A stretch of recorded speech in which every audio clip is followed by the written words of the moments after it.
আমাদের সংস্কৃতি, আমাদের সংস্কার সর্বদা থাকবে আমাদের সাথে।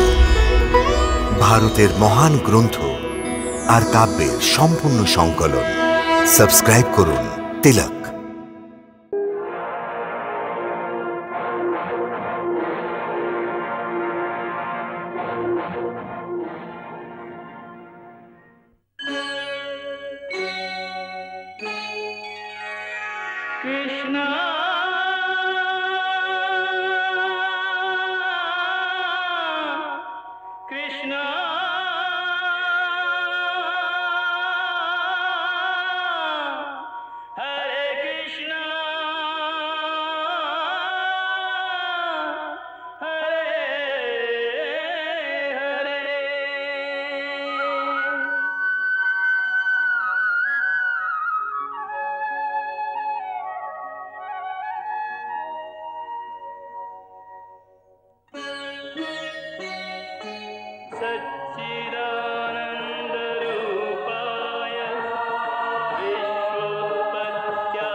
কালকে যুদ্ধভূমিতে এর আগে আমি নিজের প্রতিজ্ঞার পালন করতে গিয়ে তোমাদের মধ্যে কাউকে বধ করে দিই, অর্জুন আমার বধ করবে। পিতামহ,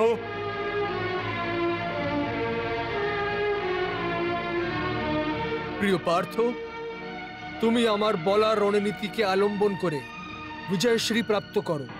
কালকে যুদ্ধভূমিতে আমাদের মহারথী যোদ্ধা অর্জুন পিতামহর দিকে এগোনোর জন্য দাঁড়াবে, আর আমরা পিতামহ এবং অর্জুনকে মুখোমুখি হতে দেব না। আক্রমণ!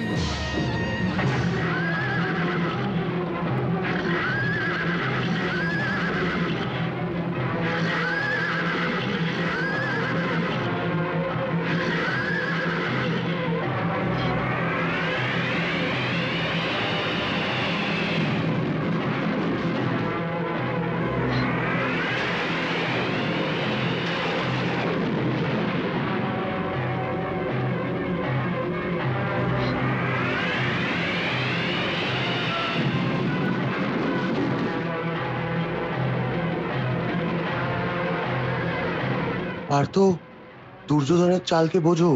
এই তিনজন তোমাকে পিতামহর দিকে যেতে আটকাতে এসছে।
মহারাজ, পিতামহ পাণ্ডবদের সৈন্যবাহিনীতে হাহাকার সৃষ্টি করে দিয়েছেন। এখন তো শুধু হাহাকার শুরু হয়েছে। যখন পিতামহ পাণ্ডবদের বধ করবেন তখন তো প্রলয় শুরু হয়ে যাবে। সঞ্জয়, আজকে পাণ্ডবদের বধ নিশ্চিত। এখন তাতশ্রী ভীষ্মকে আটকানো বিদ্যুতের সামনে ভেড়াদের ছেড়ে দেওয়ার সমান, যা কিনা অসম্ভব। মহারাজ, এই অসম্ভবকে সম্ভব করার জন্য স্বয়ং বায়ুপুত্র ভীম পিতামহের উপরে আক্রমণ করার জন্য এগিয়ে আসছে। ভীম স্বয়ং আসছে না সঞ্জয়, ওর মৃত্যু ওকে টেনে তাতশ্রীর দিকে নিয়ে আসছে।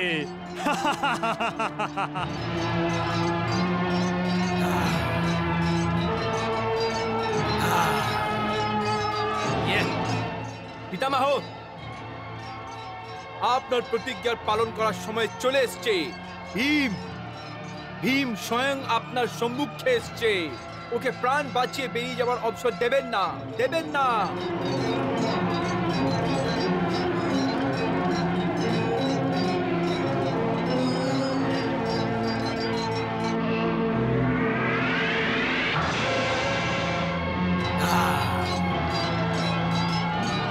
হে প্রভু, আবার তুমি আমাকে ধর্ম সংকটে ফেলে দিয়েছো। আর কত প্রতীক্ষা নেবে তুমি আমার?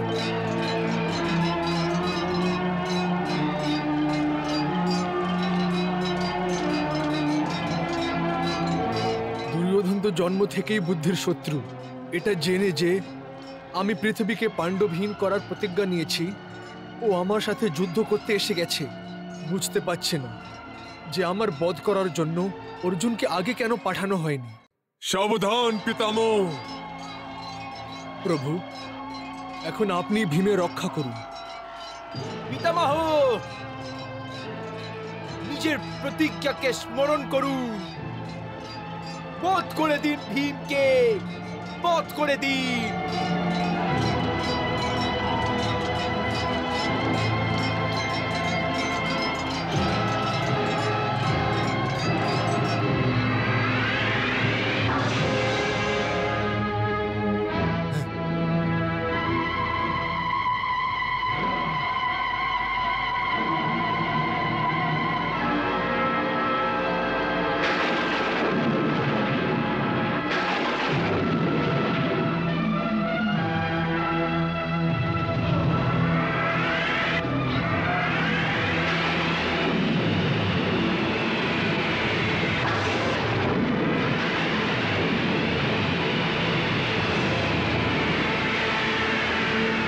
দাঁড়াও সারথি।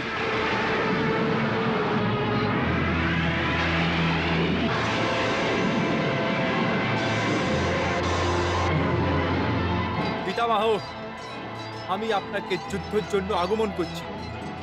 অর্জুন, আমি তোমার নিমন্ত্রণকে স্বীকার করছি।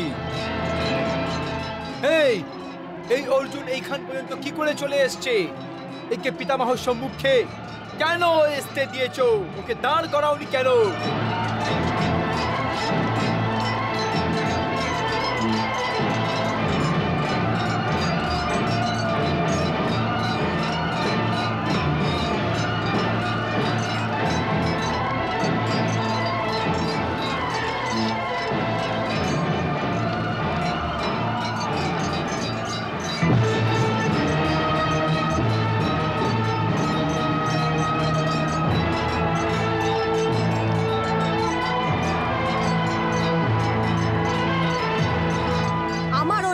স্বীকার করুন পিতামহ, আমার সাথে যুদ্ধ করুন। অর্জুনের রথে শিখণ্ডী? শিখণ্ডী? শিখণ্ডী? শিখণ্ডী? শিখণ্ডী?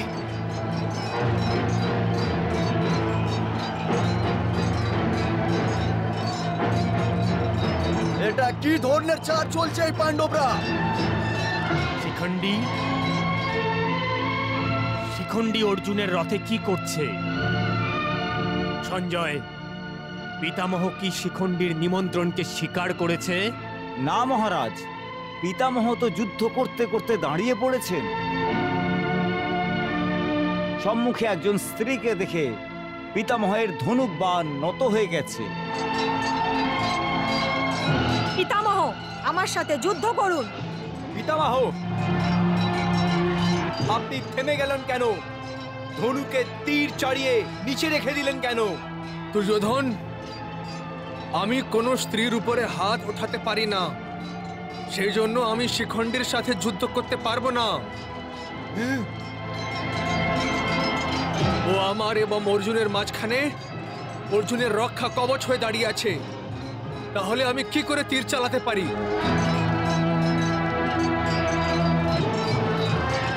কিন্তু শিখণ্ডী একজন স্ত্রী, কারণ শিখণ্ডিনী একজন স্ত্রী রূপে জন্ম নিয়েছে, ও পরে পুরুষ হয়েছে। যেমন একজন ব্রাহ্মণ জন্ম থেকে ব্রাহ্মণ হয়, আর এই সত্যিকে বদলানো যেতে পারে না। এইভাবেই যে স্ত্রী হয়ে জন্ম নিয়েছে ও সর্বদা স্ত্রী থাকবে, সেই জন্য আমি শিখণ্ডিনীকে স্ত্রী মনে করি। সুতরাং আমি শিখণ্ডিনীর উপরে প্রহার করতে পারবো না। পিতামহ, এটা পাণ্ডবদের চাল, আর এই ছলে ফেসে আপনি আপনার প্রতিজ্ঞা পুরো করতে পারবেন না। যদি পিতামহ আপনি আপনার প্রতিজ্ঞা না পালন করতে পারেন তো করবেন না, আমি আমার প্রতিজ্ঞা অবশ্যই পূর্ণ করব। আপনি আমার ওপর প্রহার করতে চান না, কিন্তু আমি আপনার ওপর অবশ্যই প্রহার করব।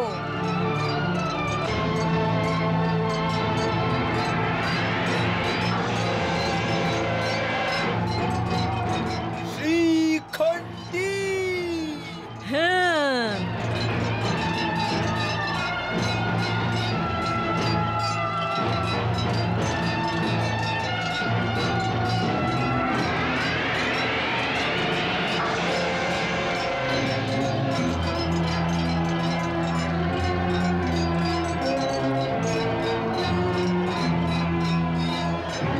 শিখণ্ডী!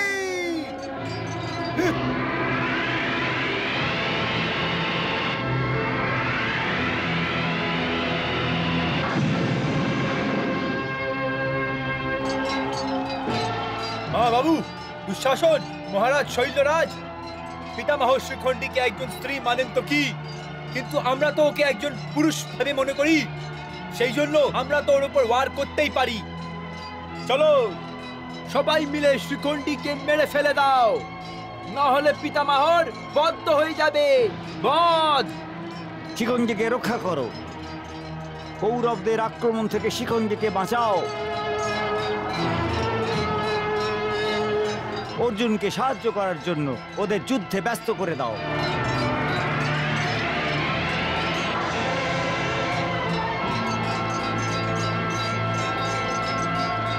শিখণ্ডীকে মারো, শিখণ্ডীকে বধ করে দাও।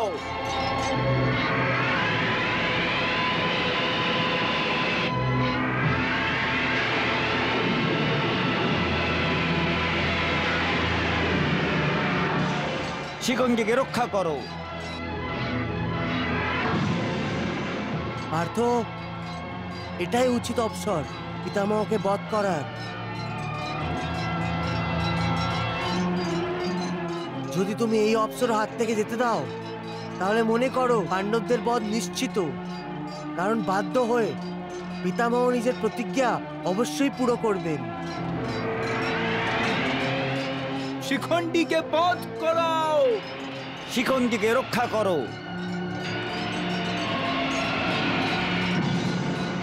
কি ভাবছো পার্থ? যেভাবে পিতামহ নিজের ক্ষত্রিয় ধর্মের পালন করছেন, তুমিও নিজের ধর্মের পালন করো। চালাও পিতামহের ওপরে তীর, পিতামহের ওপরে তীর বর্ষা করো, পিতামহের ওপরে তীর চালাও। কিন্তু মাধব, পিতামহ নিজের ধনুক নিচে করে দিয়েছেন। একজন শস্ত্রবিহীন যোদ্ধার ওপর আমি প্রহার কি করে করতে পারি? না পার্থ, ভালোভাবে দেখো, পিতামহ শস্ত্রবিহীন না, উনি জেনে শুনে ধনুক নিজের হাতে রেখে দিয়েছে, যাতে তোমার কোনো সংকোচ না হয় যে একজন শস্ত্রবিহীন যোদ্ধার উপরে তুমি প্রহার কি করে করবে, আর তা সত্ত্বেও তুমি সংকোচ করছো। কিন্তু শিখণ্ডীর তীর নিক্ষেপ তো করছে পিতামহর উপর। এখন ওই করবে পিতামহর বধ। তোমরা সবাই নিজের সম্পূর্ণ শক্তি শিখণ্ডীকে বধ করতে লাগিয়ে দাও।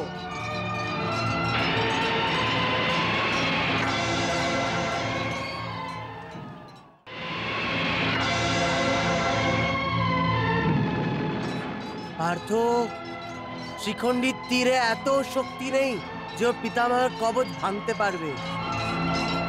শিখণ্ডীর তীর তো পিতামহকে আহতও করতে পারছে না, ওনাকে বধ করা তো দূরের কথা। কিন্তু তুমি সময় নষ্ট করছো। কেশব, শিখণ্ডীকে কবচ বানিয়ে ওর পেছনে লুকিয়ে কারোর ওপর তীর নিক্ষেপ করার অর্থ হলো তপস্যতা। কেশব, আমি নিজের শত্রু ধর্ম থেকে বিদ্রোহ করতে পারবো না। আমার তোমার কথায় হাসি পাচ্ছে। তুমি কি কবচ পড়নি? কবচ তো পড়েছি। কেন পড়েছো? কি কবচ পড়লে কি অধর্ম হয়? যুদ্ধতে তো সমস্ত যোদ্ধা নিজের সুরক্ষার জন্য কবচ পড়ে, এর মধ্যে অধর্ম কোথায়? তাহলে তুমি এইভাবে ভাবো যে শিখণ্ডী তোমার কবচ। তাহলে কবচকে ঢাল বানিয়ে যুদ্ধ করতে কেমন সংকোচ? এর মধ্যে অধর্মের কোনো প্রশ্ন নেই। তুমি নিঃসংকোচ হয়ে পিতামহের ওপরে বাণ চালাও।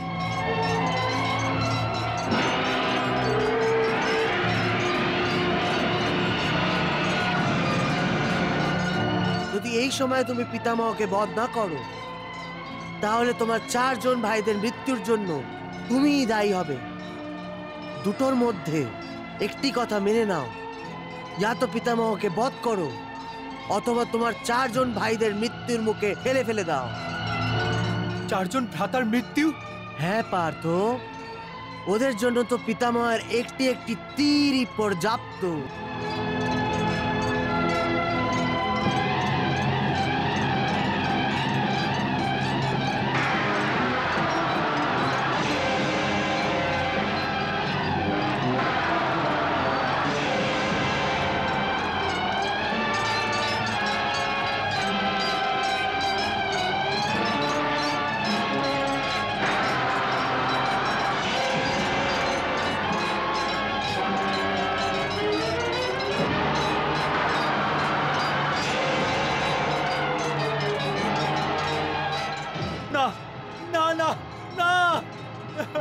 তাহলে পার্থ, যদি তুমি তোমার ভাইদের বাঁচাতে চাও, তাহলে উঠাও নিজের ধনুক।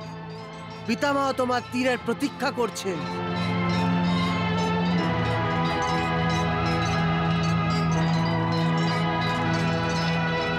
নিক্ষেপ করে পার্থ, নিক্ষেপ করো।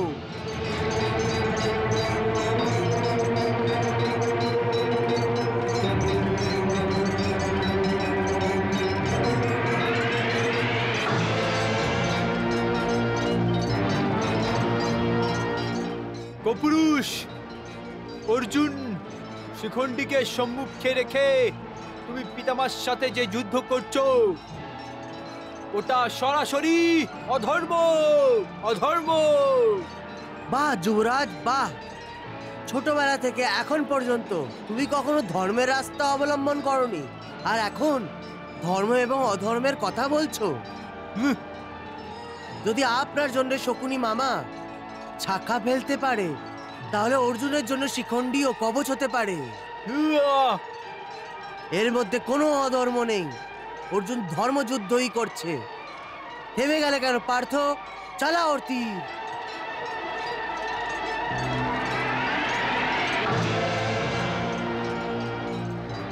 অর্জুন!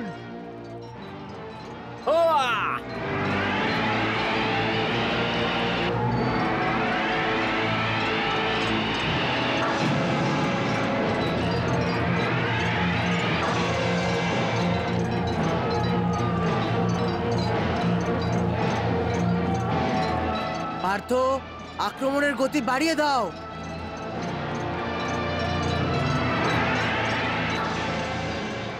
পিতামহ!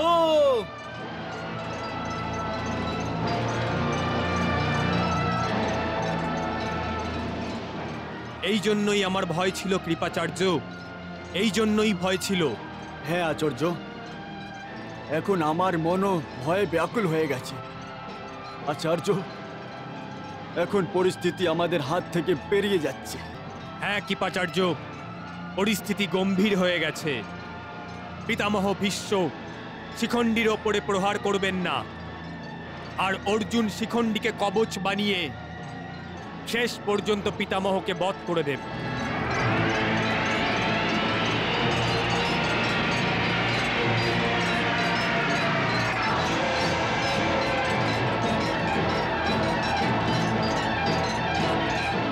পিতামহ! পার্থ, চালাও তীর।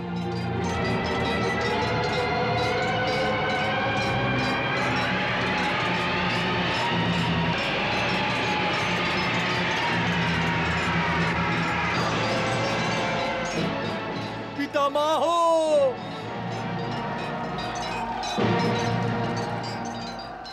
এটা ভাগ্যের কি ধরনের পরিহাস পিতামহ, যে যেই পিতামহের ব্রহ্মচারী শরীর বজ্রের থেকেও কঠোর,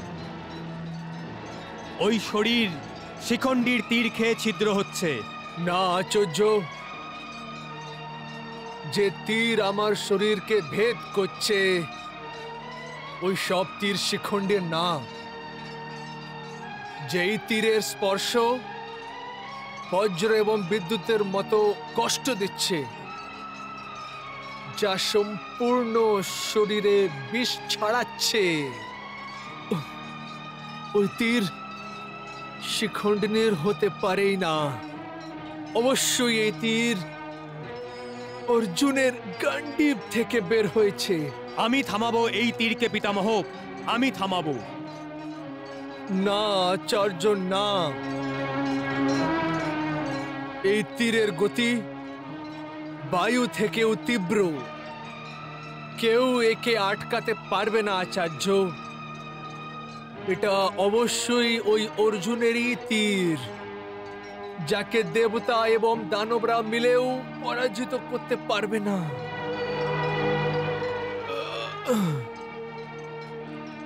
এই ধরনের বীর নাতির হাতে আমি হেরে যাচ্ছি আচার্য। এটা এটা আমার জন্য, আমার বংশের জন্য গর্বের বিষয়। কিন্তু এখনো আমি সম্পূর্ণভাবে পরাজয় স্বীকার করিনি।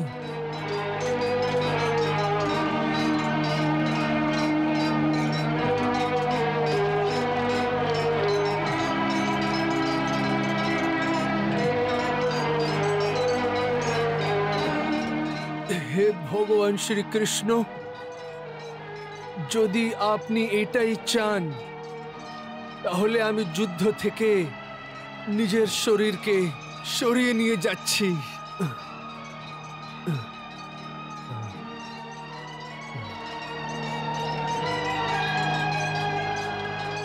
পার্থ, চালাও তীর।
অর্জুনের তীরে পিতামহের শরীর ছিদ্র ছিদ্র হয়ে গেছে মহারাজ। যে কোনো মুহূর্তে পিতামহের পতন হয়ে যাবে। ওনার অবস্থা ভালো নয় মহারাজ।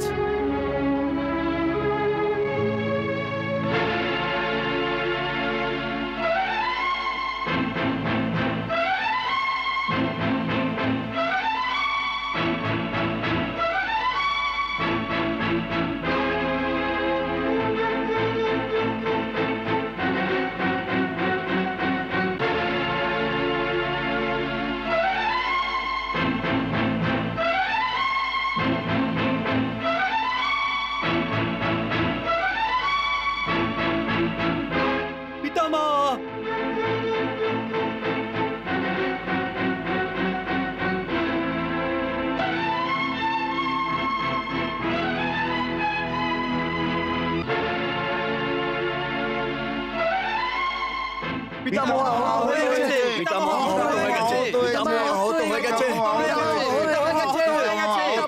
হয়ে গেছে।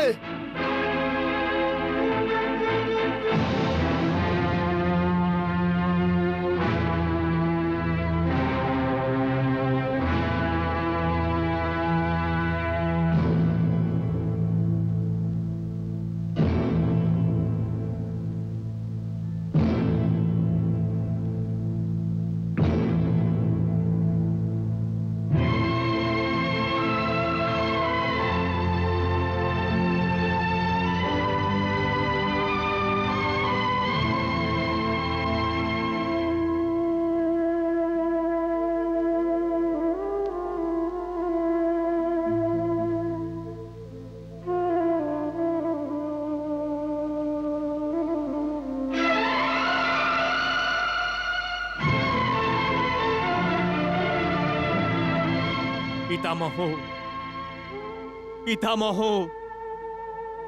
এটা কি হয়ে গেল পিতামহ?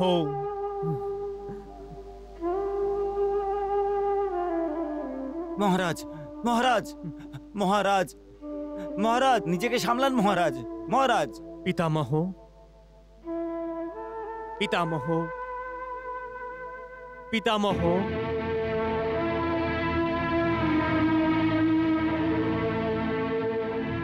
পিতামহ, পিতামহ, পিতামহ, পিতামহ।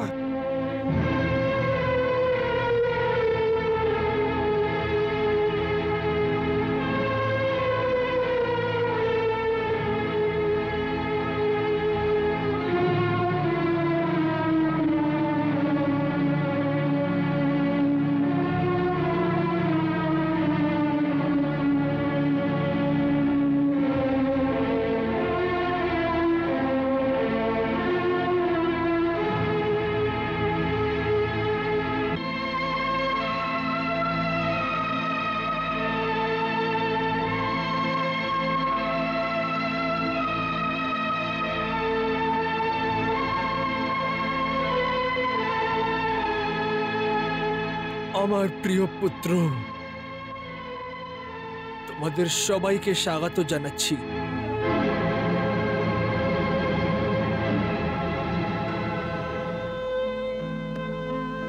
আমার পুত্ররা, পৃথিবীর উপরে টানা একটা রেখা একটি পরিবারের মধ্যে ভাই ভাইকে আলাদা করে দিয়েছিল, কিন্তু আজকে তোমাদের কৌরব পাণ্ডবদেরকে একসাথে দাঁড়িয়ে এভাবে দেখে আমি আনন্দ উপভোগ করছি, আনন্দ উপভোগ করছি। এটা কি হয়ে গেল পিতামহ? পিতামহ, আমাদের ক্ষমা করে দিন পিতামহ।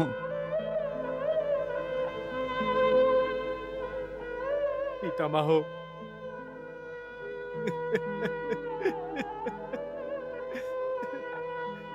এই আমার হাতে কি অপরাধ হয়ে গেল? আমাকে শাস্তি দাও পিতামহ, আমাকে শাস্তি দিন। না পুত্র, তুমি দণ্ডের না, প্রশংসার পাত্র। নিজের দাদুর খুনিকে আপনি প্রশংসার অধিকারী বলছেন?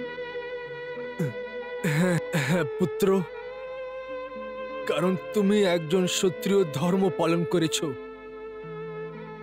আমার তোমার উপরে গর্ব আছে অর্জুন। গর্ব কেমন? ধিক্কার আমার ওপর, ধিক্কার আমার ওপর।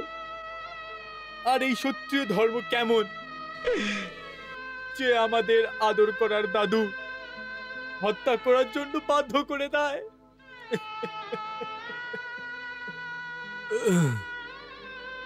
প্রণাম প্রভু।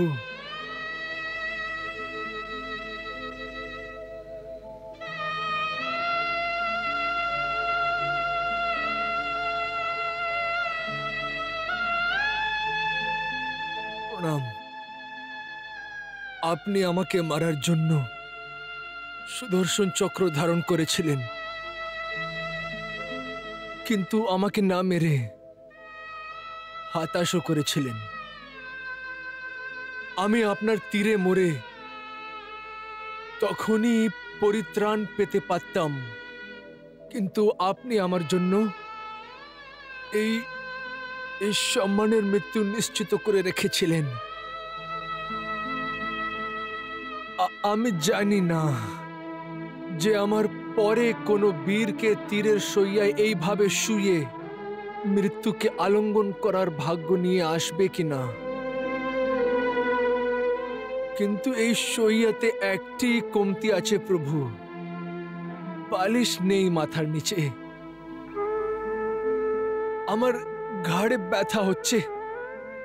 তোমরা গিয়ে নরম বালিশ নিয়ে এসো। না দুর্যোধন, তীরের শইয়ায় যারা শুয়ে থাকে যদি নরম বালিশের উপরে মাথা রাখে তাহলে এটা ওদের বীরতার অপমান হবে। এই জন্য শেষ সময়ে তুমি আমার অপমান করো না পুত্র। ধনঞ্জয়। আজ্ঞা পিতামহ। যেভাবে তুমি তোমার দাদুর জন্য শোয়ার ব্যবস্থা করেছো, ঠিক ওইভাবে বালিশের ব্যবস্থা করতে পারবে না? যথা আজ্ঞা পিতামহ।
ধন্যবাদ পুত্র, সর্বদা সুখী থেকো।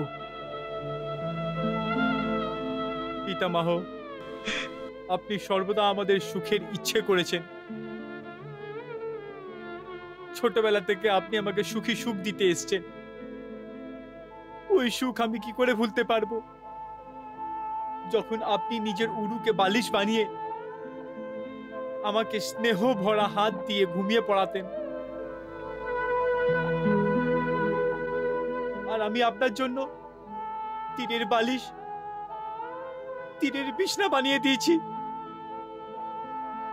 এত কষ্ট দিয়েছি আমি আপনাকে, এত কষ্ট দিয়েছি। না পুত্র, না, তোমার দেওয়া ব্যথাতেও আমি সুখের আনন্দ অনুভব করছি। পিতামহ, আপনি ব্যথার চিন্তা করেন না। আমি বৈদ্যকে টাকা পাঠিয়েছি, ও আপনার সমস্ত তীর বের করে দেবে আর আপনার ঘায়ের ওপর লেপ লাগিয়ে দেবে। তারপর আপনার সমস্ত ব্যথা দূর হয়ে যাবে পিতামহ। আমার ব্যথা প্রভুর দর্শন করা মাত্রই দূর হয়ে গেছে।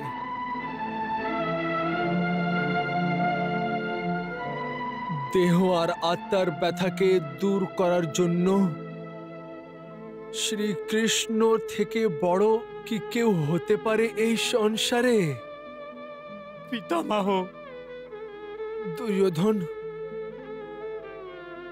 আমি তোমার অনুভূতি, তোমার ভালোবাসা বুঝতে পারি, কিন্তু তুমিও আমার ইচ্ছে শোনো। আমার শরীর থেকে তীর বের করো না। আমার শরীর থেকে তীর বের করে আমার থেকেই আমার বীর শইয়া কেড়ে নিও না।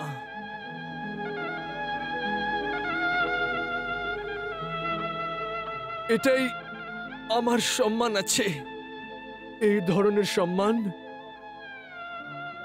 প্রত্যেক যোদ্ধার ভাগ্যতে হয় না। পিতামহ।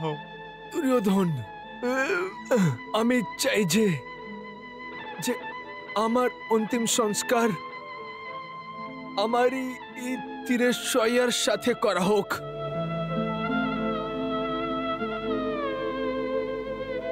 কিন্তু পিতামহ, দুর্যোধন, কি তুমি কি আমার অন্তিম ইচ্ছাও পূর্ণ করতে চাও না? যথাজ্ঞা পিতামহ, যথাজ্ঞা। আর কোনো আদেশ? আমার পিপাসা পেয়েছে। যাও, পিতামহর জন্য শীতল জলের ব্যবস্থা করো। না দুর্যোধন, আমার পৃথিবী লোকের ভোগের আসক্তি আর নেই। সেই জন্য আমার শীতল এবং সুগন্ধিত জলে কোনো রুচি নেই এখন।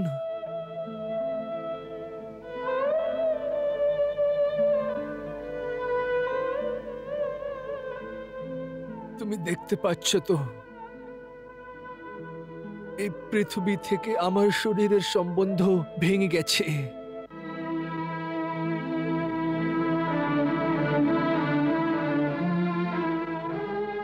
আমার শরীর এই তীরের সাহায্যে পৃথিবী থেকে উপরে উঠে গেছে, কিন্তু কিন্তু কিন্তু আমার এই পৃথিবী থেকে একটি ঋণ নিতে হবে। ধনঞ্জয়, ধনঞ্জয়। আজ্ঞা পিতামহ। এই গঙ্গাপুত্র নিজের গঙ্গা মায়ের সাথে দেখা করার জন্য ওনার চরণ পর্যন্ত তো স্বয়ং যেতে পারবে না। তুমি কি ওনার দর্শন করার পিপাসা মেটাতে পারবে না? যথাজ্ঞা পিতামহ।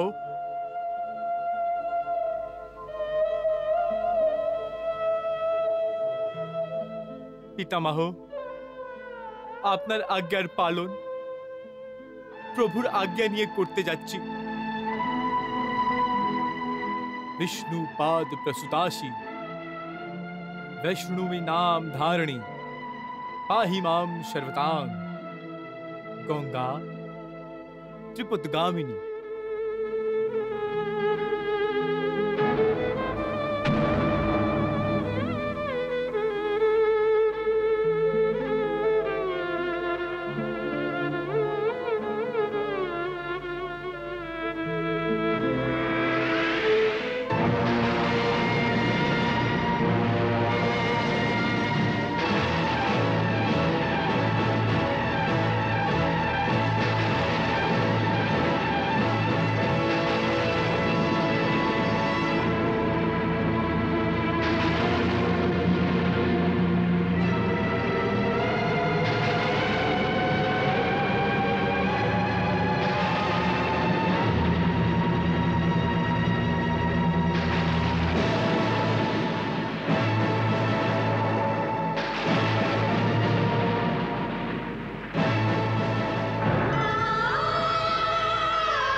প্রণাম প্রভু।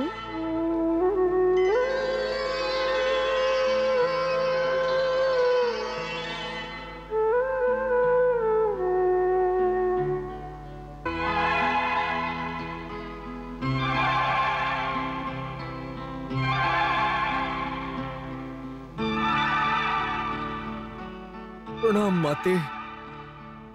পুত্র, তোমার এই অবস্থায় আমি তোমাকে কি আশীর্বাদ দেব?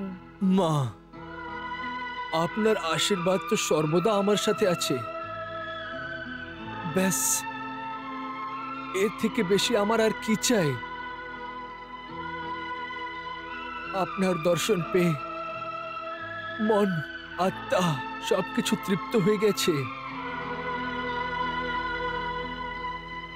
সংসারে যখন প্রথমবার আমি চোখ খুললাম, তখন আপনি আপনার দুধ দিয়ে জীবন অমৃত বানিয়ে আমার মুখে পান করিয়েছিলেন।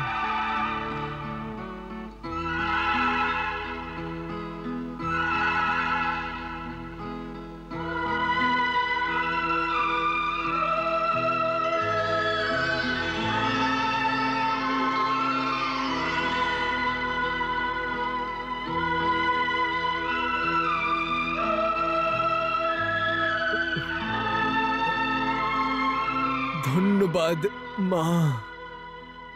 পুত্র, যতক্ষণ তুমি নিজের ইচ্ছায় পৃথিবী লোকে আছো, আমার জল তোমার তৃষ্ণা মেটাতে থাকবে, আর মেঘ হয়ে তোমার শয্যার ওপরে ছায়াদান করতে থাকবে।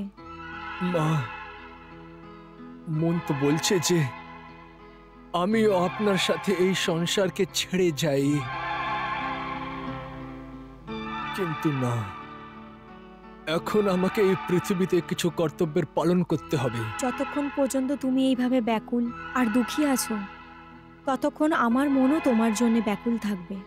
মা, আমার ব্যাকুলতা তো তখনই সমাপ্ত হবে যখন আমার অস্থি আপনার শীতল জলে প্রবাহিত হয়ে যাবে। পুত্র, এখানে তো সাক্ষাৎ প্রভু তোমার সামনে দাঁড়িয়ে আছেন। এনাকে স্মরণ করার সাথে সাথেই সমস্ত কষ্ট দূর হয়ে যায়।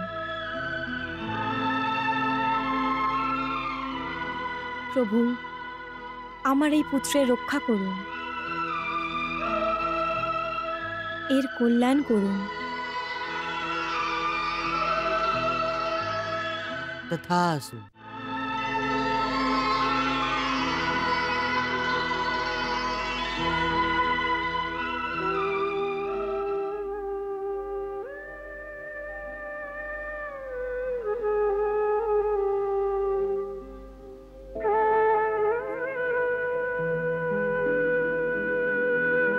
গুরু দ্রোণ, দ্রোণাচার্য, আজ্ঞা পিতামহ। সমস্ত যোদ্ধারা পুরোদিন যুদ্ধ করে ক্লান্ত হয়ে গেছে, এখন এদের বিশ্রামের প্রয়োজন আছে। আপনি এদের শিবিরে নিয়ে যান। আপনি আমাদের জন্য কেন চিন্তা করছেন পিতামহ? আমরা আপনাকে ছেড়ে কি করে যেতে পারি? গুরু দ্রোণ, আমার নির্বিলি চাই, নির্বিলি চাই। না পিতামহ, না, আমরা আপনাকে একলা এই অবস্থায় ছেড়ে কি করে যেতে পারি? আপনার দেখাশোনা করা আমাদের কর্তব্য পিতামহ। আপনি এটা কি করে ভাবতে পারেন পিতামহ যে আমরা আপনাকে একলা ছেড়ে চলে যাব? আমি তো আপনার সাথেই থাকবো পিতামহ, আপনার সেবা করব, আপনাকে কিছু হতে দেব না। না অর্জুন, আমার কিছু হবে না, কিছু হবে না আমার। প্রভু, এখন আপনি এদের বোঝান, দয়া করে এদেরকে নিয়ে যান ভগবান। অর্জুন, পিতামহের কিছু হবে না। আর কি করে হবে? মৃত্যু যার আগে স্বয়ং হাত বাড়িয়ে দাঁড়িয়ে আছে যে প্রাণ নিয়ে যাওয়ার আজ্ঞা দিন। এই ধরনের পিতামহের কেউ ক্ষতি করতে পারবে? গুরু দ্রোণ, আপনি এদের সবাইকে নিয়ে যান। আমি দুর্যোধনের সাথে নির্বিলিতে কথা বলতে চাই।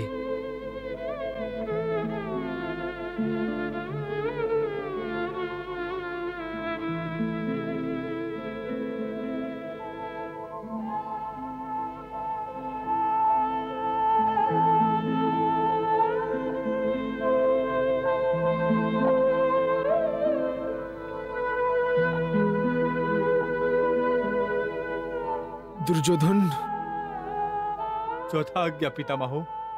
তুমি স্বয়ং নিজের চোখ দিয়ে দেখে নিয়েছ অর্জুন কিভাবে নিজের ধনুকের তীর দিয়ে গঙ্গা মাকে প্রকট করেছে। অর্জুনের মতন অন্য কোনো পরাক্রমী যোদ্ধার কেউ নেই। তুমি অর্জুনের শক্তিকে চিনতে পারো না।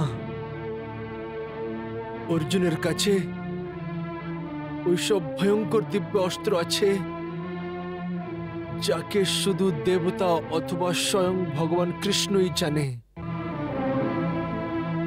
এই অস্ত্রের মধ্যে অগ্নি, বায়ব্যূহ, গরুড়, ইন্দ্র, পশুপা অস্ত্র আছে। এই অস্ত্র দিয়ে সুসজ্জিত অর্জুনকে পরাজিত করার সামর্থ্য তোমাদের মধ্যে কারোরই নেই। সেই জন্য দুর্যোধন, এখনো সময় আছে। নিজের শেষ ভাইদের প্রাণের সুরক্ষা করে নাও, পাণ্ডবদের সাথে মীমাংসা করে নাও।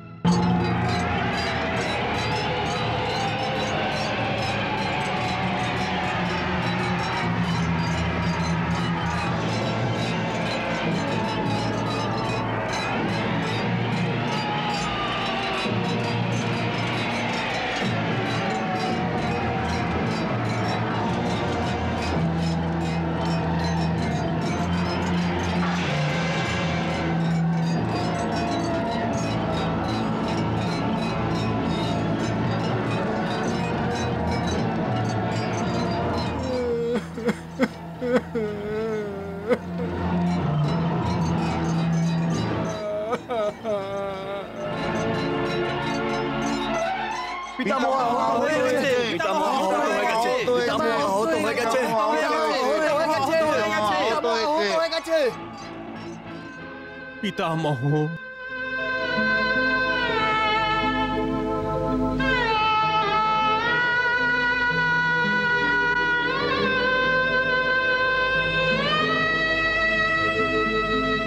গুরুদ্রোণ, আপনি এদেরকে সবাইকে নিয়ে যান। আমি দুর্যোধনের সাথে নির্বিলিতে কথা বলতে চাই।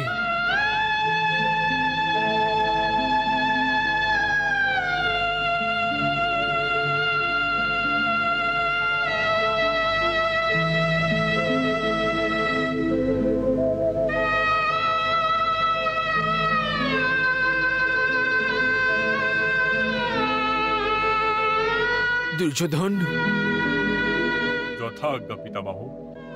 তুমি অর্জুনের শক্তিকে চিনতে পারো না। অর্জুনের কাছে ভয়ঙ্কর দিব্য অস্ত্র আছে। এই অস্ত্র দিয়ে সুসজ্জিত অর্জুনকে পরাজয় করার সামর্থ্য তোমাদের মধ্যে কারোরই নেই। সেই জন্য দুর্যোধন, এখনো সময় আছে। নিজের শেষ ভাইদের প্রাণের সুরক্ষা করে নাও, পাণ্ডবদের সাথে মীমাংসা করে নাও। পিতামহ, আপনি কমপক্ষে এই সময় তো আমাদের চিন্তা ছেড়ে দিন। আপনি কি ধরনের মানুষ যে সর্বদা অন্যদের ব্যাপারে ভাবনা চিন্তা করেন? কোনোদিন নিজের ব্যাপারেও ভেবে দেখুন পিতামহ। দুর্যোধন, আমি তোমাদের মধ্যে জ্যেষ্ঠ। আমি তো মরার সময়ও এটাই চাইবো যে কৌরব এবং পাণ্ডবদের মধ্যে মীমাংসা হয়ে যাক। আমি সর্বদা এটাই চেষ্টা করেছি। বিদুরও চেষ্টা করেছিল, ভগবান শ্রীকৃষ্ণও চেষ্টা করেছিলেন, কিন্তু তুমি ওদের মধ্যে কারোরই কথা শুনুনি। আর এখন ভীষণ সংহার হয়ে যাচ্ছে। আর এখনো তুমি এই ভীষণ সংহার আটকাতে পারো দুর্যোধন, আটকাতে পারো তুমি। সমস্ত কুরু বংশের জন্য এটাই উচিত।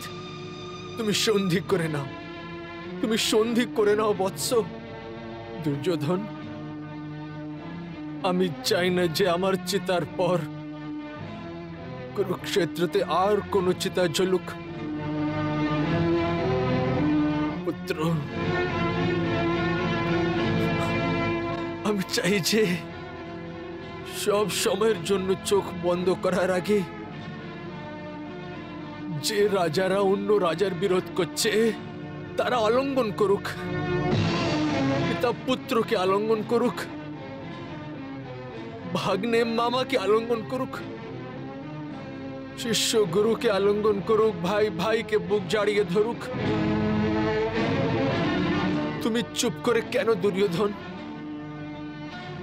এই চুপ থাকাটাই ভয়ঙ্কর হয় পুত্র। দুধ সভায় আমি নিজের জিহ্বাকে লাগাম লাগিয়ে অনেক ভয়ঙ্কর ভুল করেছিলাম পুত্র। আর আজকে আমি বলতে চাই, কিন্তু তুমি শুনতে চাও না। বোধহয়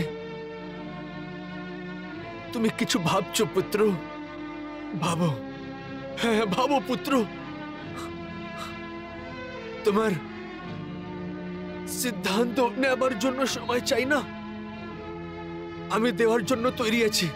হ্যাঁ, যত সময় চাই নিয়ে নাও, যত সময় চাও নিয়ে নাও। আমার এই শయ్যা, মৃত্যু শయ్যা তো আছে, কিন্তু আমার প্রাণ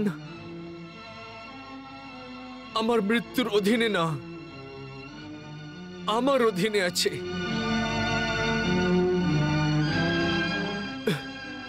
আমি প্রাণ ত্যাগ করব না পুত্র। যদি যদি তুমি এই যুদ্ধকে সমাপ্ত করতে চাও, তাহলে আমাকে বলো। আর যদি এটা করতে গিয়ে তোমার মনে গ্লানির অনুভূতি হয়, মনে সংকোচ হয়, তাহলে আমি যুধিষ্ঠিরকে আদেশ দেব, ও আমার আজ্ঞার অপমান করবে না।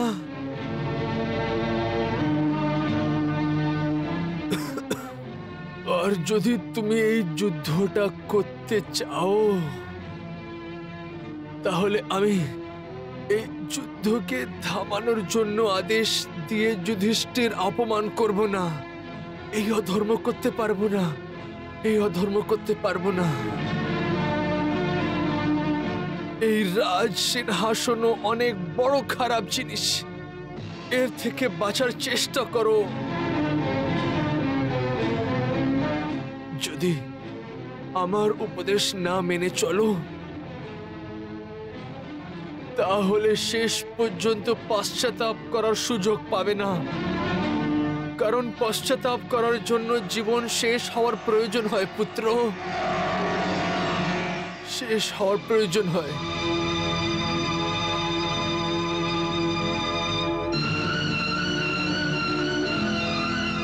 আমার ঘুম পেয়েছে, আমাকে একলা ছেড়ে দাও, আমাকে একলা ছেড়ে দাও, আমাকে একলা ছেড়ে দাও। সৈনিকরা, পিতামার চারিদিকে গর্ত করে দাও। পিতামার চারিদিকে সৈনিকদের পহরা লাগিয়ে দাও, যাতে পিতামাকে কোনো বন্ধ প্রাণী হানি না করতে পারে।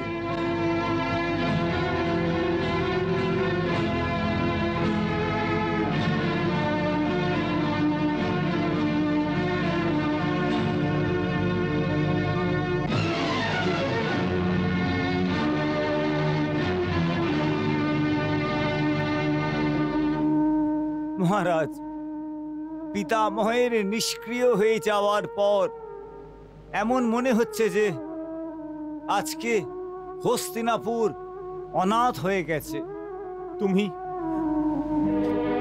তুমি সত্যি কথা বলছো সঞ্জয়, সত্যি বলছো। আজকে হস্তিনাপুর অনাথ হয়ে গেছে। আজকে সমস্ত কৌরবেরা অনাথ হয়ে গেছে। আজকে এই ধৃতরাষ্ট্র অনাথ হয়ে গেছে।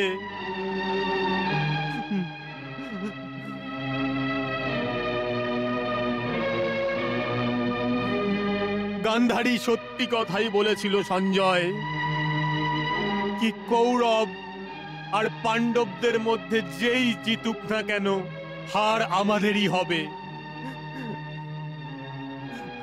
আজ আমরা হেরে গিয়েছি, আমাদের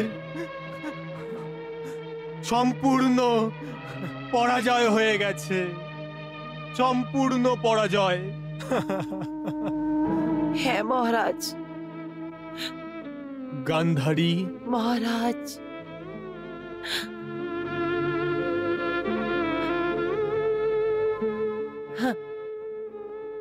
গান্ধারী, হ্যাঁ মহারাজ। আজকে আমরা অনাথ হয়ে গেছি গান্ধারী।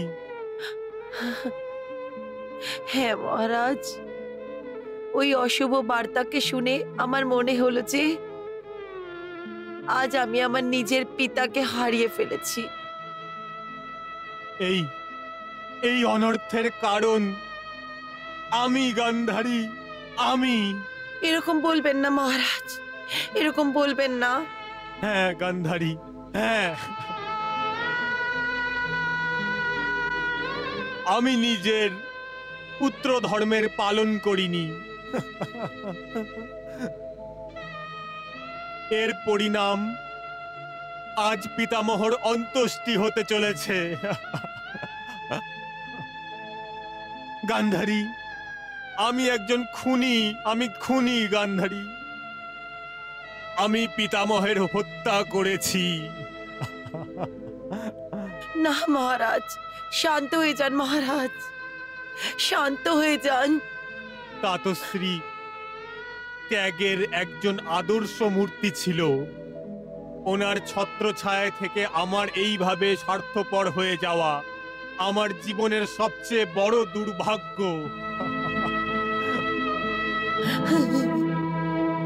গান্ধারী, নিজের পিতার সুখের জন্য তাতশ্রী ভীষ্ম আজীবন ব্রহ্মচার্যের কঠোরভাবে পালন করেছেন। নিজের পিতার সুখের জন্য হস্তিনাপুরের রাজ সিংহাসনের ওপর ওনার যে অধিকার ছিল, ওই অধিকারের ত্যাগ করে দেন। আর আমি অধিকারী না হওয়া সত্ত্বেও ওই রাজ সিংহাসনের ওপরে কবজা করে বসে আছি। কি ধরনের পুত্র আমি, কি ধরনের পুত্র!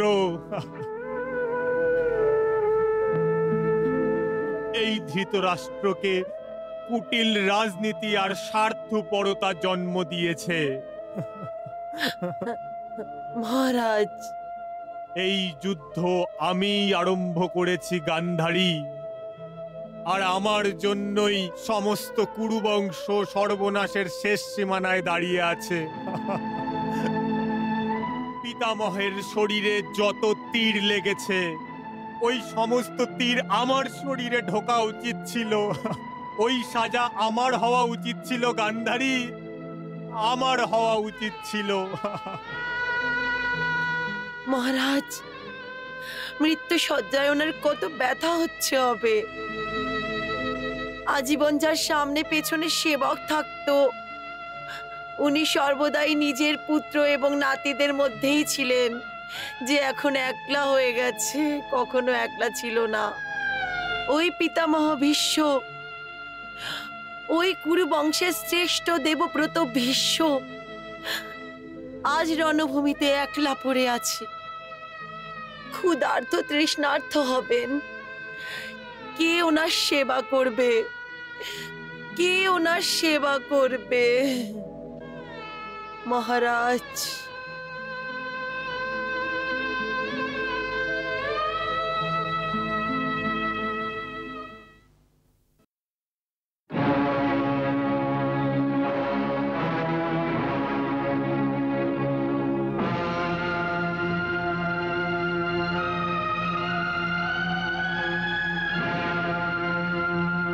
সেনাপতি দ্রোণাচার্যের জয়, সেনাপতি দ্রোণাচার্যের জয়, সেনাপতি দ্রোণাচার্যের জয়, সেনাপতি দ্রোণাচার্যের জয়, সেনাপতি দ্রোণাচার্যের জয়।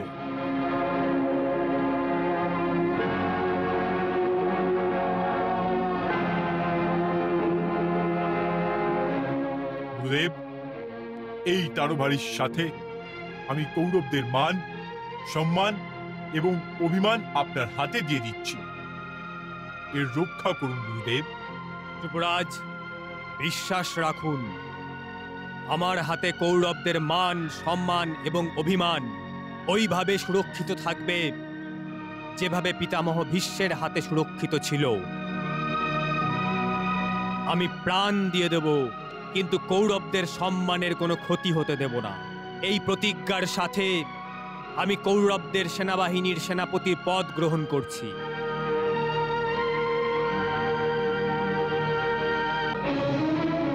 সেনাপতি গুরু দ্রোণাচার্যের জয়। সেনাপতি গুরু দ্রোণাচার্যের জয়। সেনাপতি গুরু দ্রোণাচার্যের জয়। সেনাপতি গুরু দ্রোণাচার্যের জয়।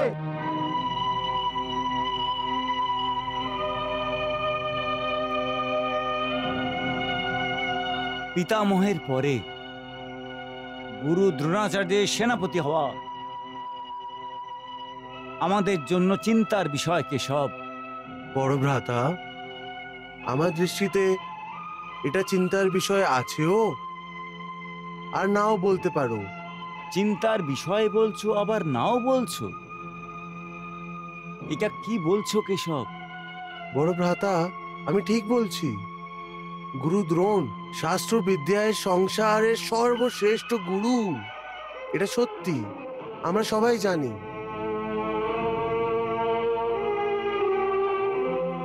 সেই জন্য আমাদের ওনার বাহুবল, শস্ত্রবিদ্যা আর যুদ্ধ কুশলতার ওপরে এইটুকুও সন্দেহ করা উচিত না। কিন্তু একটি সত্যি এটাও যে উনি নিজের বিদ্যা সম্পূর্ণ সম্পত্তি নিজের প্রিয় শিষ্য পাণ্ডবদের মধ্যে লুটিয়ে দিয়েছে। বিশেষভাবে অর্জুনকে যুদ্ধ কুশলতায় এত বেশি নিপুণ করে দিয়েছে যে স্বয়ং গুরুকে নিজের শিষ্যের সম্মুখে আসার আগে ভাবতে হয়। তোমার বলা উচিত কেশব, তা সত্ত্বেও আমি এটা কি করে ভুলে যাব যে গুরু দ্রোণ আলাদা আলাদা ধরনের ব্যূহ রচনা করতে ভীষণভাবে দক্ষ। ওনার বানানো ব্যূহ মাকড়সার জালের মতো হয়, যার মধ্যে যোদ্ধা ফড়িংয়ের মতো ফেসে গিয়ে উড়তে উড়তে প্রাণ দিয়ে দেয়। এইরকম কালমুখী ব্যূহ রচনাকারের কথা না ভেবে আমি নিশ্চিন্ত কি করে হব কেশব? বড় ভ্রাতা গুরু দ্রোণের বিয়োগকে ব্যর্থই গুরুত্ব দিচ্ছেন। আমার গদা বড় বড় প্রহার করে টুকরো টুকরো করে দিয়েছে, তাহলে এই বিয়োগ কি জিনিস? আমার গদার ভীষণ প্রহারে আমি ওনার প্রত্যেক বিয়োগকে ধ্বস্ত করে দেব। না জ্যাঠামশাই, এই ধরনের অদ্ভুত বহু যোদ্ধাদের বাহুবল দিয়ে নয়, বরং ওর বুদ্ধিবল দিয়ে নষ্ট করতে হয়। বহুর উত্তর প্রতিবহুর রচনা করে দেওয়া হয়। মনে করুন, শত্রু যদি গরুর বহুর রচনা করেছেন, তাহলে ওর উত্তর আমাদের অর্ধচন্দ্রবহুর রচনা করে দেওয়া উচিত। আর যদি শত্রু মকর বিহুর রচনা করে তাহলে আমাদের সিংহবহু অথবা ক্রোনবহুর রচনা করা উচিত। বাহ বাহ বাহ বাহ বাহ। অভিমন্যু, তোমার তো জন্ম থেকেই দ্বারকায় পালন এবং পোষণ হয়েছে। বলরাম ভ্রাতা থেকে গদা চালানো এবং যুদ্ধের কলা কুশল শেখার কথা তো বুঝতে পারছি, কিন্তু বিয় আর প্রতিবিয়র মতন গম্ভীর জ্ঞান অবশ্যই তুমি তোমার ছোট মামা দ্বারকাধীশের কাছ থেকে শিখেছ। না জ্যাঠামশাই, বহু রচনার এই গভীর শিক্ষা আমি আমার মামার থেকে নিইনি। তাহলে কার থেকে নিয়েছো? এটা তো আমি আমার নিজের পিতা পার্থ অর্জুনের থেকে নিয়েছি। অর্জুনের থেকে? কিন্তু আমরা সবাই তো 13 বছর বনবাসে কাটিয়েছি। এত বছর পরে তোমার অর্জুনের সঙ্গে দেখা হয়েছে, তাহলে তুমি অর্জুনের থেকে শিক্ষা কখন নিলে অভিমন্যু? এই শিক্ষা আমি আমার মাতা সুভদ্রার গর্ভ থেকেই নিয়েছি। গর্ভাবস্থায়? হ্যাঁ জ্যাঠামশাই, মা যুদ্ধনীতির বিষয়ে বেশির থেকে বেশি জানতে চাইতেন, আর এই জন্যই উনি পিতার সঙ্গে যুদ্ধ নিয়ে আলোচনাও করতেন। পিতা যুদ্ধের বহুর ব্যাপারে যত কিছু বলেছেন, ওই সব কিছুই আমি মায়ের গর্ভে থেকে প্রাপ্ত করে নিয়েছিলাম।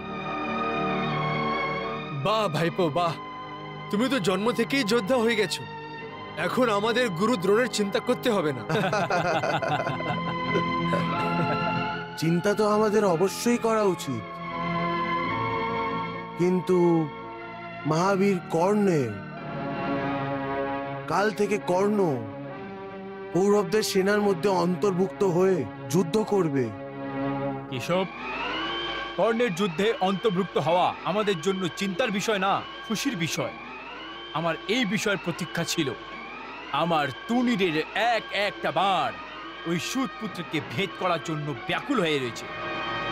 হ্যাঁ মাধব, ওই কাপুরুষ আমার গদা থেকে এখনো এই জন্যই বেঁচে আছে কারণ পিতামহের নেতৃত্বের বাহানা বানিয়ে ও যুদ্ধ করেনি কিন্তু এখনো আর বাঁচতে পারবে না।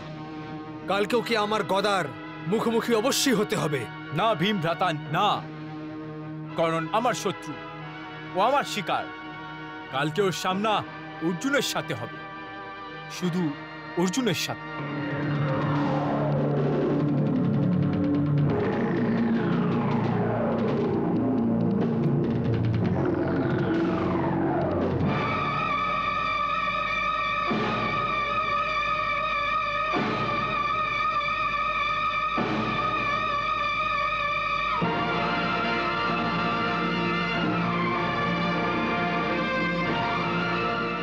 অঙ্গরাজ কর্ণ,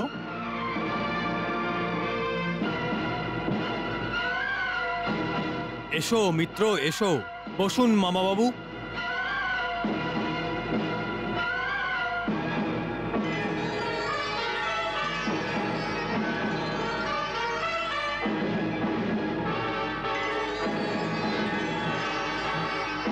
অঙ্গরাজ কর্ণ, এই শস্ত্রকে আর তোমার হাতে এই তীরকে দেখে যে কেউ অনুমান লাগাতে পারে যে কালকে যুদ্ধের আগের এই রাত কাটানো তোমার জন্য কত কঠিন হয়ে গেছে। তুমি কালকে সূর্য উদয়ের আগেই যুদ্ধ করার জন্য ব্যাকুল হয়ে গেছো। হ্যাঁ যুবরাজ, তুমি আমার মিত্র, তোমার থেকে আমার হৃদয়ের কথা কি করে লুকিয়ে রাখতে পারি? যুদ্ধভূমিতে থেকেও যুদ্ধে ভাগ নিতে পারিনি, সেই জন্য কৌরবদের শিবিরে বসে প্রত্যেক দিন এই অস্ত্রগুলিকে আমি দেখতাম আর হতাশ হয়ে এটাই ভাবতাম যে পিতামহের মতো মহান যোদ্ধা বেঁচে থাকতে আমি পাণ্ডবদের বিরুদ্ধে যুদ্ধ করতে পারবো না, কারণ আমার যুদ্ধে ভাগ নেওয়ার আগেই পাণ্ডবদের বিনাশ হয়ে যাবে। আর আমি আমার সবচেয়ে বড় শত্রু অর্জুনের বধ করতে পারবো না, যে নিজেই নিজেকে সর্বশ্রেষ্ঠ ধনুর্বিদ বলে। কিন্তু এখন দ্রোণাচার্যের সেনাপতি হয়ে যাবার পর আমি আমার তীর দিয়ে অর্জুনের হৃদয়কে এমন ভাবে ভেদ করব যেভাবে ও পিতামহের হৃদয়কে ছিদ্র ছিদ্র করে দিয়েছে। অর্জুনই তো পিতামহকে তীরের শয্যায় শুইয়ে দিয়েছে, কিন্তু আমি অর্জুনকে মৃত্যুশয্যায় শুইয়ে দেব। পিতামহের নেতৃত্বে আমার যুদ্ধ না করার প্রতিজ্ঞা তখন আমার হাত বেঁধে দিয়েছিল, কিন্তু পিতামহের মৃত্যুর পর আমার এই হাত খুলে গেছে। হ্যাঁ অঙ্গরাজ, এখন তোমাকে যুদ্ধে খোলাখুলি নিজের হাত দেখাতে হবে আর নিজের মারাত্মক থেকে মারাত্মক অস্ত্রের প্রয়োগ করতে হবে। গান্ধার নরেশ, শুধু এই শাস্ত্র দিয়ে কাজ হবে না, কারণ অর্জুনের কাছে এমন এমন মারাত্মক এবং ভয়ানক অস্ত্র আছে যা ওর পিতাশ্রী দেবরাজ ইন্দ্র থেকে প্রাপ্ত করেছে। অর্জুনের এই অস্ত্রগুলি নষ্ট করার জন্য আমাকে আমার অস্ত্র ভাণ্ডার থেকে ওই সমস্ত মহাবিনাশক অস্ত্র বার করতে হবে যার উত্তর অর্জুনের কাছেও নেই। মিত্র, আমি সর্বদাই তোমার মৃত্যুতাকে নিজের শক্তি বলে মনে করেছি, আর অর্জুনের সাথে তোমার শত্রুতাকে তোমার শক্তি। আর তোমার এই দুই শক্তির ভরসায় আমি এই মহাযুদ্ধ আরম্ভ করেছি। মিত্র, আমার তোমার এই অস্ত্র এবং শস্ত্র থেকে বেশি তোমার মিত্রতার উপর বিশ্বাস আছে, তোমার মিত্রতার উপর। যখন তুমি আমার মিত্রতার উপর বিশ্বাস করেছো, তখন আমিও এর সম্মান রাখব। আর যদি প্রয়োজন হয় তাহলে আমি আমার বন্ধুর জন্য প্রাণও অর্পণ করব। না মিত্রগণ, না, এরকম অশুভ কথা আর কোনোদিন নিজের মুখ থেকে বের করো না। ভাগ্নে, এই ধরনের অশুভ কথা মুখ থেকে বলার তো ভাবারও প্রয়োজন নেই। যতক্ষণ পর্যন্ত অঙ্গরাজের শরীরে এই দিব্য কবচ আছে আর কানে দিব্য কুণ্ডল থাকে,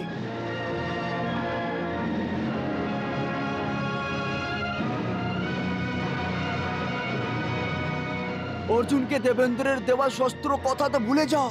স্বয়ং ইন্দ্র রাজ যদি চান তাহলে ওর বিনাশক থেকে বিনাশক শস্ত্র দিয়েও কর্ণের কোনো ক্ষতি করতে পারবে না। হ্যাঁ, তাহলে ওর বিনাশক থেকে বিনাশক শস্ত্র দিয়েও কর্ণের কোনো ক্ষতি করতে পারবে না। হ্যাঁ, আমি এরকম হতে দেব না।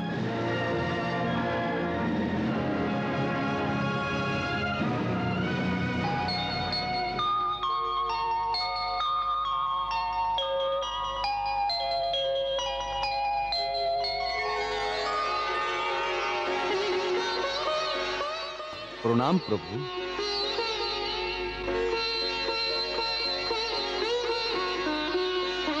আসুন দেবেন্দ্র, কি ভেবে এসেছেন? হে ত্রিলোকীনাথ, তিনটে লোকেই আপনার থেকে কোনো কথা গোপন থাকতে পারে না। আপনি ভালোভাবেই জানেন যে আমি এখানে কেন এসেছি। প্রভু, আমাকে আমার পুত্র অর্জুনের চিন্তা এখানে নিয়ে এসেছে। প্রভু, আমি জানি যে আপনি অর্জুনের শাখা, আর আপনি এই মহাযুদ্ধের নিজের বিশেষ দয়া দৃষ্টি দিয়ে অর্জুনের সারথি হওয়াও স্বীকার করে নিয়েছেন। এইভাবে আপনি অর্জুনকে নিজের সুরক্ষায় নিয়ে সম্পূর্ণ সুরক্ষা প্রদান করেছেন। হ্যাঁ, মিত্র হওয়ার কারণে আমার তো এইটুকু অবশ্যই করা উচিত ছিল। বিশেষ করে এই জন্য, কারণ এই যুদ্ধে ও ধর্মপথে আছে।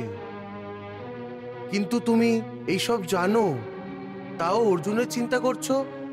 কি করব ভগবান, একজন পিতার নিজের পুত্রের প্রতি মোহ আমাকে বাধ্য করছে। পিতা যতক্ষণ নিজের পুত্রের সুরক্ষার জন্য কিছু না কিছু না করতে পারে, ততক্ষণ ওর অস্থিরতা দূর হয় না প্রভু। মমতার প্রবৃত্তি এই ধরনের হয় যে মাতা পিতা পুত্রের মোহতে সবকিছু করার জন্যই তৈরি হয়ে যায়। হ্যাঁ দেবরাজ, পুত্র প্রেম আর মমতা সামান্য অনুভূতি, কিন্তু পুত্র মোহে ধৃতরাষ্ট্রর মতো অন্ধ হয়ে যাওয়া একদম উচিত না। এই যে মহা ধ্বংসাত্মক যুদ্ধ হচ্ছে, এটা ধৃতরাষ্ট্রের অনুপযুক্ত পুত্রমোহের কারণেই তো হচ্ছে। প্রভু, ধৃতরাষ্ট্র এই সমস্ত অনর্থ দুর্যোধনকে পাণ্ডবদের অধিকার কেড়ে নিয়ে শুধু রাজপাট দেওয়ার জন্য করেছিল, আর নিজেরই মূর্খতার কারণে নিজের সমস্ত সন্তানকে মৃত্যুর মুখে ঠেলে ফেলে দিয়েছে। কিন্তু আমি এমন কোনো অনর্থ করতে চাই না প্রভু। আমি তো শুধু অর্জুনের প্রাণের সুরক্ষার জন্য কর্ণ এবং অর্জুনের মাঝখানে যে শক্তির ভরসাময়তা আছে, ওকে সমান সমান করতে চাই। প্রভু, আপনি তো জানেনই যে কর্ণের পিতা সূর্যদেব কর্ণকে জন্ম থেকে কবচ কুণ্ডল প্রদান করে রেখেছে। ওর কারণে ও মৃত্যুভূমিতে অজয় হয়ে গেছে। এইভাবে যুদ্ধভূমিতে ওর পাল্লা আগে থেকেই ভারী আছে, কিন্তু অর্জুনের কাছে এমন কোনো সুরক্ষা নেই প্রভু। সেই জন্য দুজনের পরিস্থিতি এক সমান না প্রভু। ওই দিব্য কবচ কুণ্ডলের কারণে কর্ণের পাল্লা আগে থেকেই ভারী হয়ে আছে। সেই জন্য যদি আমি কর্ণ থেকে এই কবচ কুণ্ডল প্রাপ্ত করিনি, তাহলে দুজনেরই শক্তি পাল্লা সমান সমান হয়ে যাবে। প্রভু, এর জন্য আমি একটি উপায় ভেবে রেখেছি। কর্ণ একজন পরম দানী, আর ওর একটি নিয়ম আছে। প্রত্যেক দিন সকল বেলায় সূর্যদের পুজোর পর কোনো আচক যদি ওর কাছ থেকে কিছু চায়, তাহলে ও ওকে ওটা দিতে অস্বীকার করে না। আমি ওই সময়ই একজন আচক হয়ে ওর কাছে যাব আর ওর কবচ কুণ্ডল ভিক্ষায় চেয়ে নেব। প্রভু, এই তো সুযোগ ও দান ধ্যানের লাভ ওঠাবার। সেই জন্যই আমি আপনার কাছে এসেছি। কিন্তু আপনি আমার কাছে কেন এসেছেন? আপনি একজন দানবীর থেকে ভিক্ষে চাইতে যাচ্ছ, ওখানে আমার কি প্রয়োজন আছে? প্রভু, আমি আপনার থেকে সফল হওয়ার আশীর্বাদ চাই। আচ্ছা, তো আপনি এটা চান যে আমি আপনাকে এর জন্য আশীর্বাদ দেই যে আপনি কারোর সাথে ছল করতে যাচ্ছ, ওটাতে সফল হয়ে যান? কিন্তু এটা ছল না প্রভু, নাই আমি চুরি করতে যাচ্ছি, আর প্রতারণা করে ওটা নিতে যাচ্ছি না। আমার তো পরিকল্পনা এমন আছে যে কর্ণ এইসব জেনে শুনেও নিজের ইচ্ছে নিজের হাতে ওর কবচ কুণ্ডল আমাকে দিয়ে দিই। আপনি বলুন প্রভু যে আমার এই কাজ কি ধর্মসম্মত অথবা অধর্ম? দেবরাজ, ধর্ম এবং অধর্মের ব্যাখ্যা অনেক গভীর হয়, কারণ প্রত্যেক প্রাণীর ধর্ম ব্যক্তিগত হয়। সময়, পরিস্থিতি, উদ্দেশ্য আর অনুভূতির পাল্লায় ধর্ম এবং অধর্মকে ওজন করা হয়। যেমন একটি কাজ ধর্মও হতে পারে আর অধর্মও। উদাহরণ দিচ্ছি, কারোর হত্যা করা পাপ হয়, কিন্তু দেশ এবং ধর্মের রক্ষার জন্য কারুর হত্যা করা পাপ না। কোন পরিস্থিতিতে কোন ব্যক্তির কি ধর্ম, এই সিদ্ধান্ত তো ওই ব্যক্তির আত্মা করে। সেই জন্য আপনি যে প্রশ্ন আমার থেকে করেছেন, ওর উত্তর তো শুধু আপনার অন্তর আত্মাই দিতে পারবে। সেই জন্য আপনার অন্তর আত্মা আপনাকে যা বলে ওটাই আপনার ধর্ম, ওটাই আপনি করুন। তাহলে হয়ে গেল সিদ্ধান্ত। আমার তো আত্মা এটাই বলছে যে অর্জুনের সুরক্ষার জন্য কর্ণ থেকে ওরই ইচ্ছে দিব্য কবচ কুণ্ডল প্রাপ্ত করে নেওয়া কোনো অধর্মের কাজ না।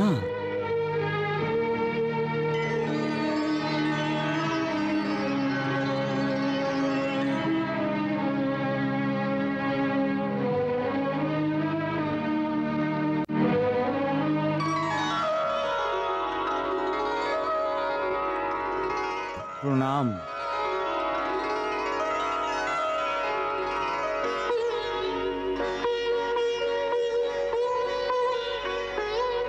আসুন সূর্যদেব, আসুন, বলুন কি প্রয়োজন মনে করে এসছেন? প্রভু,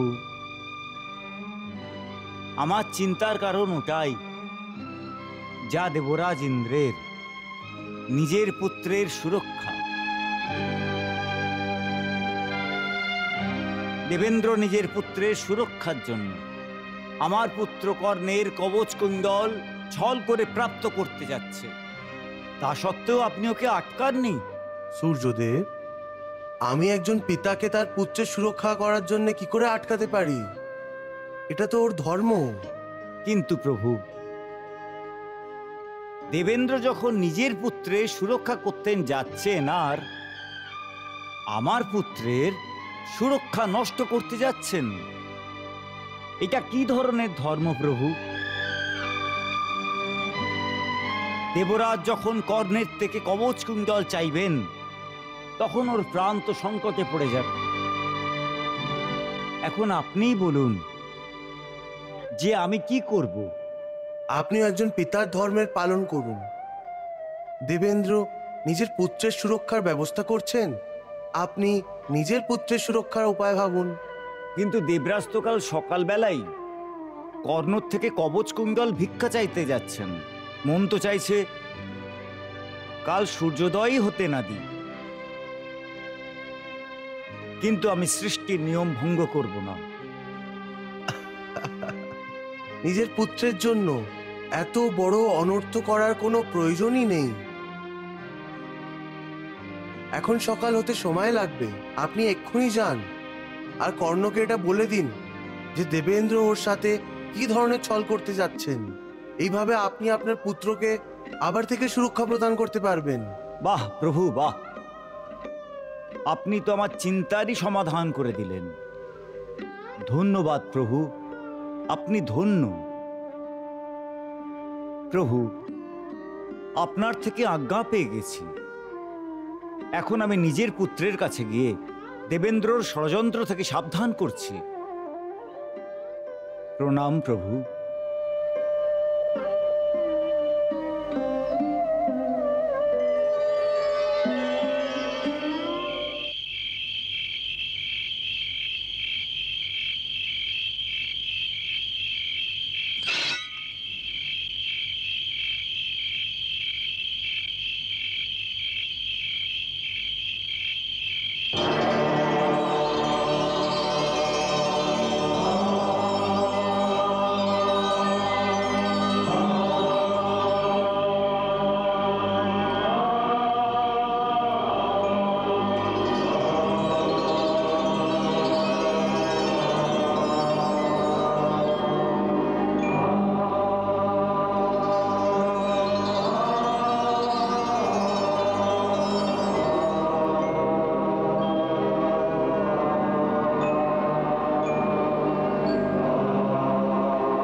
প্রণাম পিতাশ্রী। আয়ুষ্মান ভব।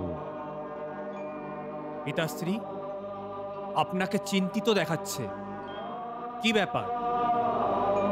পুত্র, পিতামাতার নিজের সন্তানের সুরক্ষার জন্য চিন্তা হয়।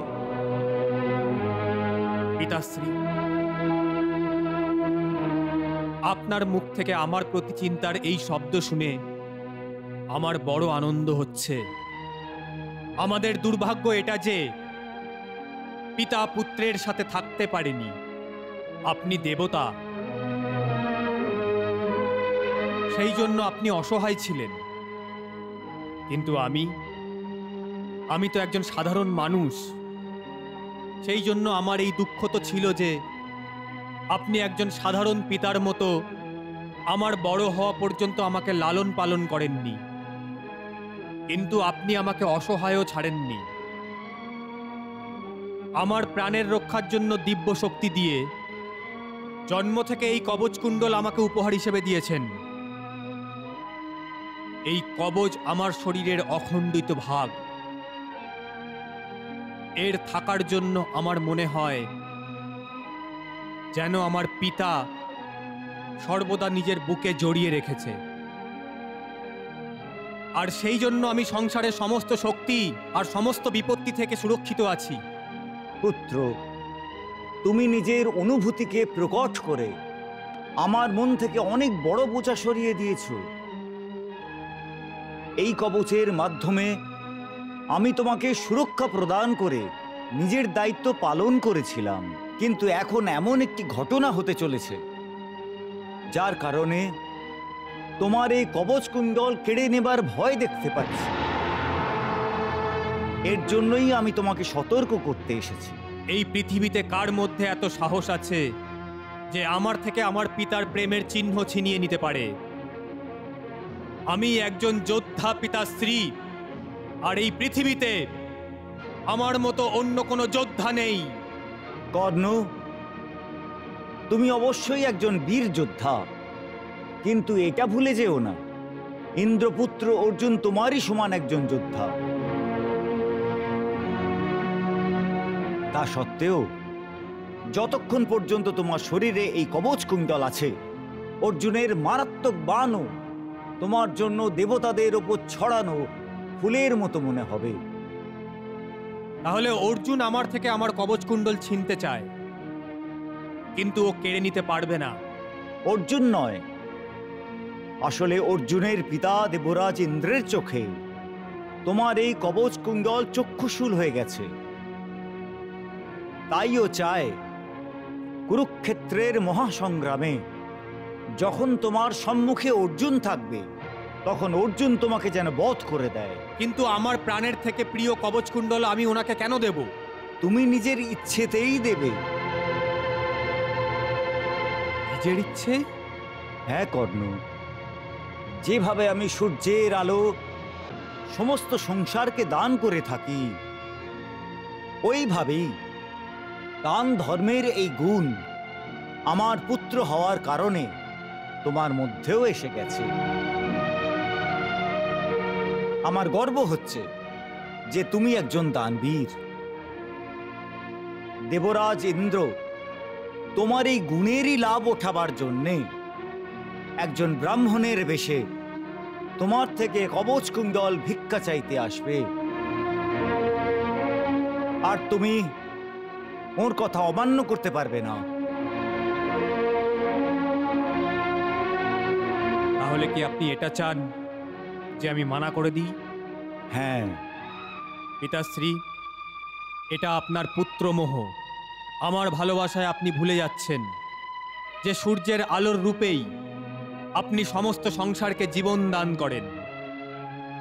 কত বড় দান এটা! এত বড় দানবীর হওয়া সত্ত্বেও আপনি আপনার পুত্র থেকে দান পুণ্যের এই গুণ কেন ছিনতে চান?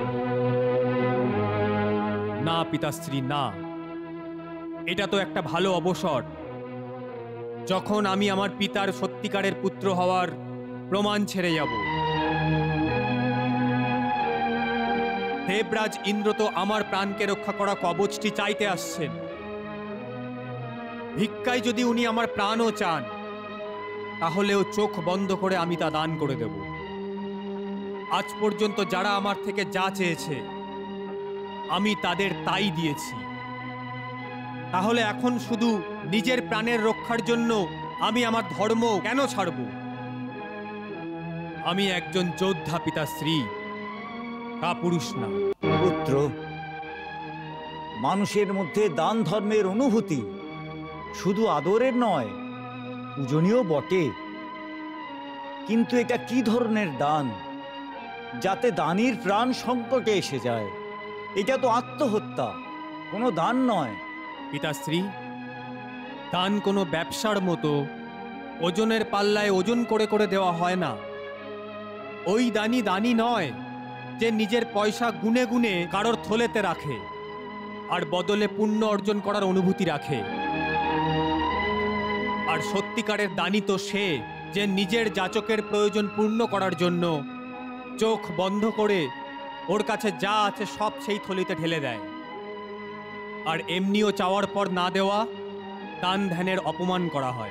বাহ পুত্র বাহ, তুমি দান ধর্মের কত সুন্দর ব্যাখ্যা করছো। এখন আমি তোমাকে দান ধর্মের পথ থেকে সরে যেতে বলবো না। তুমি অবশ্যই নিজের ধর্মের পালন করো। পুত্র, তুমি হচ্ছ একজন মহান দানবীর। পিতাশ্রী, পুত্র যতই মহান হয়ে যাক কিন্তু পিতার সামনে ছোটই থাকে। সেই জন্য আজকে আমি এই হাতকে নিজের পিতার সামনে খুলে রাখছি। পুত্র, যদি একজন পিতার সম্মুখে হাত বাড়ায় তাহলেও ও ছোট হয়ে যায় না। চাও, তুমি আমার থেকে কি চাও? পিতাশ্রী, মাতা পিতার আশীর্বাদের থেকে বেশি মূল্যবান বস্তু এই বিশ্ব ব্রহ্মাণ্ডে আর কিছু নেই।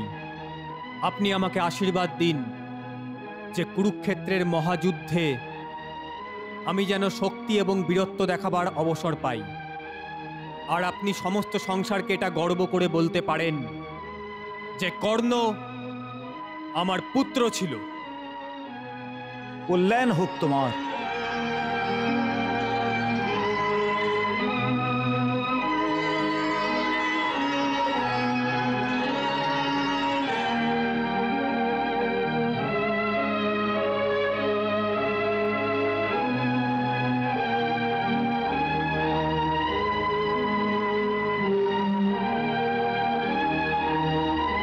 सूर्यस्त्वं जगजीवनम् प्रभपतिनितप्रतिवन्दनम् दिनकर हे दिनमणि नमः स्वीकरोतु मम तर्पणम्।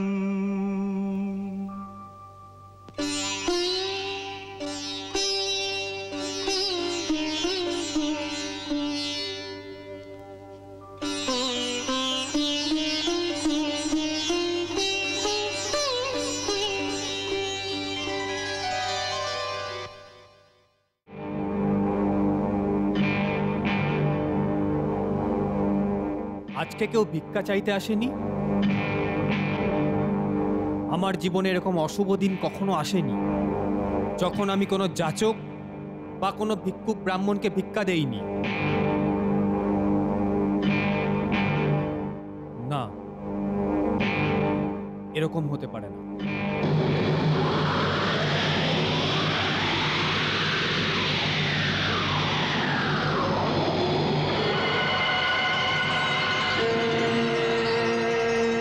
আছে কেউ যাচক? আছে কেউ ভিক্ষুক? আছে কেউ? কৃষ্ণ